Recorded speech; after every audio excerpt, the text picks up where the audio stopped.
భద్రాచలంలో భవనం కూలిన ప్రమాదంలో 2 మృతి చెందారు. ఘటనా స్థలాన్ని ఎస్పీ పరిశీలించారు.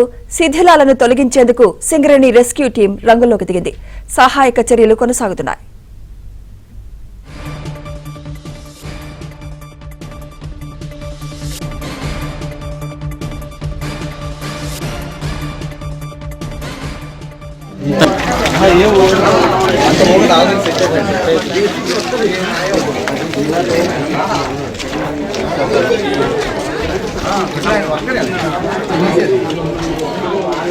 తిరుపతి గారిదా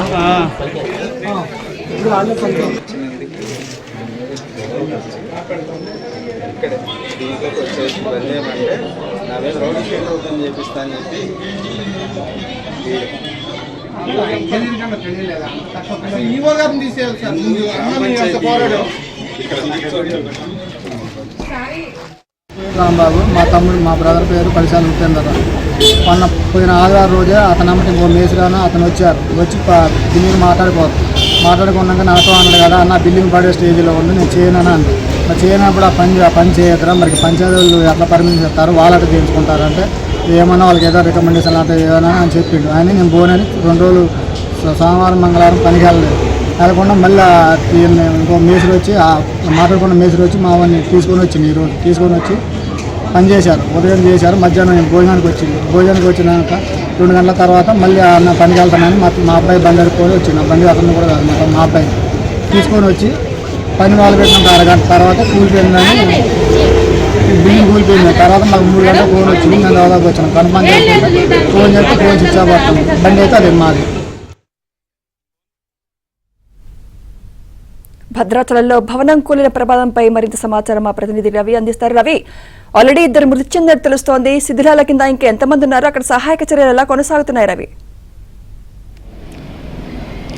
సుమిత్ర, భద్రాచలం ఈ రోజు ఒక సంచలన ఘటనగా చెప్పవచ్చు. అనుమతులు లేకుండా అక్రమ నిర్మాణం చేసిన ఒక నాసిరకం బిల్డింగ్ పేకమేడల కుప్పకూలిన ఘటనలో 2 మృతి చెందినట్టుగా సమాచారం అందుతుంది. భద్రాచలంలోనే తాపీ మేస్త్రిగా పనిచేస్తున్న ఉపేందర్తో పాటు అతనికి సహాయకుడిగా ఉన్న మరొక కూలీ కామేష్ ఉన్నట్టుగా వాళ్ళ బంధువుల ద్వారా మనకి స్పష్టంగా తెలుస్తుంది. సో ఆ 2 మేస్త్రులకు తోడుగా మరో 4 కూలీలు వెళ్లారా లేదా అనేది కూడా మనకి స్పష్టంగా తెలవాల్సి ఉంది. ప్రస్తుతం ఘటనా స్థలంలో జిల్లా కలెక్టర్, జిల్లా ఎస్పీ ఉండి పనులను మానిటర్ చేస్తున్నారు. సింగరేణి రెస్క్యూ టీం అక్కడ శిథిలాలను తొలగించే పనిలో ఉన్నారు. పోలీసుతో పాటు అక్కడ ఉన్న స్థానిక రెవెన్యూ మొత్తం అన్ని శాఖలు, పంచాయతీరాజ్ అన్ని శాఖలు కలిసి కూడా శిథిలాల తొలగింపు కార్యక్రమం కొనసాగుతుంది. అయితే అక్కడ ఉన్న అక్రమ నిర్మాణం ఏదైతే ఉందో కంజెస్టెడ్ ప్లేస్ ఉండడంతో అక్కడ జేసీబీలు కానీ ప్రొక్లైన్లు కానీ అక్కడ ఈజీగా మూవ్ కావడానికి చాలా ఇబ్బందిగా ఉండడంతో వారంతా కూడా శ్రమించాల్సిన పరిస్థితి వస్తుంది. ఐటీసీకి సంబంధించిన పెద్ద భారీ క్రేన్లతో పాటు ముఖ్యంగా సింగరేణి రెస్క్యూ టీం రంగంలో దిగింది.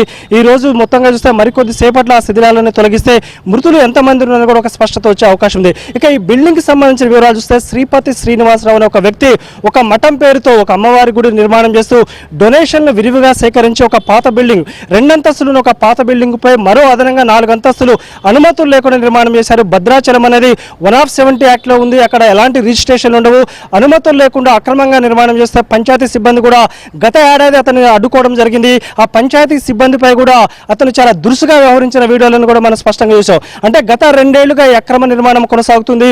ఒకవేళ ఇది గినక పూర్తయి ఉండి దాంట్లో భక్తులే ఉంటే మాత్రం పెద్ద ఎత్తున ప్రాణ నష్టం జరిగేది. ఇలాంటి ఘటనలు ముఖ్యంగా భద్రాచలానికి ఎంతో విశిష్టత ఉంది. రామాలయం ఉన్న ఈ చోట ఇలాంటి అక్రమమైన ఒక మఠాల పేరుతో విరాళాల కోసం కొంతమంది చేసే ఈ వ్యవహారాలన్నీ కూడా చాలా కళంకంగా మారిన పరిస్థితి.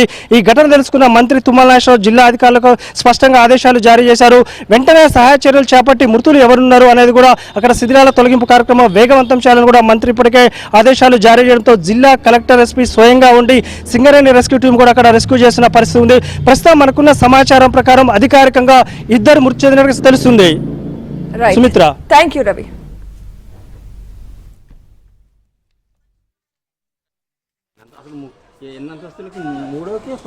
మూడో ఇచ్చారంట. G+2 ఇప్పుడు ఏంటి G+5 వేశారు.